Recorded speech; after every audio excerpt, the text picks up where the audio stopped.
On July 25th, 2026, one of the UFC's most talked about prospects finally made his octagon debut and put on a dominant performance. Yes, his name is John Pork. Please don't call him John Pork, he is very upset. Call him Chanko. So, who is Chanko? Where did the name John Pork come from?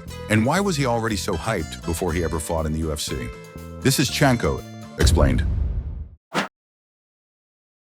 Magomed Zainikov, better known as Chanko, comes from a tiny mountain village in Dagestan, also called Chanko.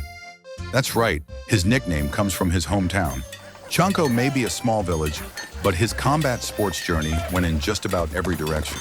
He tried boxing, wrestling, and several other disciplines before his older brother signed him up for Muay Thai at the age of 11, and that was the one that stuck. He went on to compile an 18-3 Muay Thai record with 10 knockouts. Across both the amateur and professional ranks, Chanko went on to become a multiple-time Muay Thai world champion. And here's a fun little footnote. According to Chanko, he once competed at the same Muay Thai tournament as a current UFC lightweight. So, which UFC fighter also came from a Muay Thai background? Yes, Rafael Fiziev. They never fought each other, but Chanko says they competed at the same tournament. But one tournament would change Chanko's career forever. In 2014, he met Khabib Nurmagomedov at a Muay Thai competition. According to Chanko, they exchanged Instagram accounts and stayed in touch. Years later, that connection helped lead him to Abdulmanap Nurmagomedov's school and eventually Team Eagle. Chanko already knew Umar and Usman Nurmagomedov through competitions they had attended in the past. But outside that circle, almost nobody knew who he was. Not yet, anyway. For a lifelong Muay Thai fighter, however, moving into MMA presented one unavoidable problem: wrestling. Here's what makes Chanko different. Most Dagestani fighters grow up with a strong wrestling background. Chanko didn't. So instead of trying to turn him into a traditional Dagestani wrestler, he and his coaches took a different approach. Keep his greatest weapon, his striking, and build the takedown defense and grappling.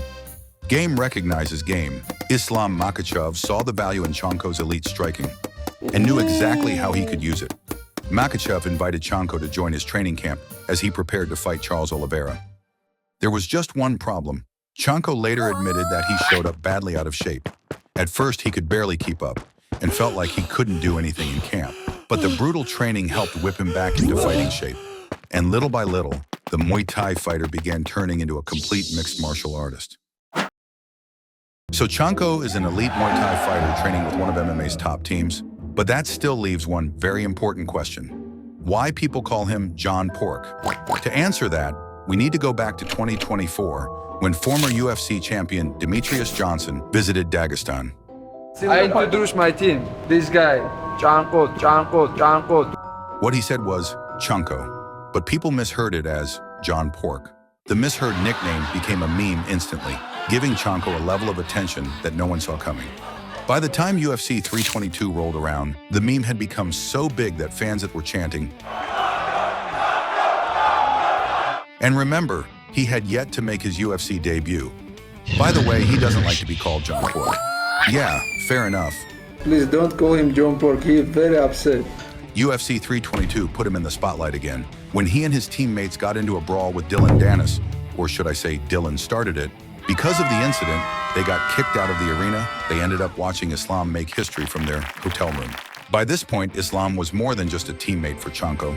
He had become something between a big brother, a mentor, and a brutally honest career advisor. As Chanko's hype grew, Khabib and Makhachev gave him one piece of advice: don't chase the hype. The hype has to chase you, which was quite valuable advice from two veterans to a rising prospect. Also, a month earlier, before Chanko left for the Contender Series, Islam gave him a tough motivational speech. Win this fight, get the contract, and provide for your family. Lose, and you'll go back to taking random fights and hanging around coffee shops. He was joking, but the message was clear. This fight could change his family's future. He had to get the contract. Even a popular fighter can quickly lose the hype if he cannot prove himself in the cage. As MMA fans, we have seen this many times before. So what about Chanko? Before appearing on Dana White's Contender Series, Chanko was 7-0 in MMA with 5 knockouts. 4 of them came in the first round, then came the Contender Series. Chanko was dropped in the first round and briefly found himself in trouble, but once he recovered, his striking took over. Not just that. Chanko set a new Contender Series lightweight record. with 248 significant strikes landed. After a performance like that, there was no denying he had earned the UFC contract. Months later, Chanko finally made his UFC debut against another undefeated prospect, Damian Rizapecki. The fight wasn't without controversy. Chanko landed a nasty eye poke that may have affected Rizapecki. Still, he controlled the fight and earned a unanimous decision victory in his UFC debut. Yeah, his elbow was so nasty. So, what do we know about Chanko so far? He's aggressive, he always comes to entertain, and for anyone who thinks every Dagestani fighter fights the same way, Chanko is anything but typical. The UFC lightweight division is stacked, so no one knows who the next champion will be. But hey, maybe this guy will be next. Oh, come on. Yes, this one. Go him, Chanko.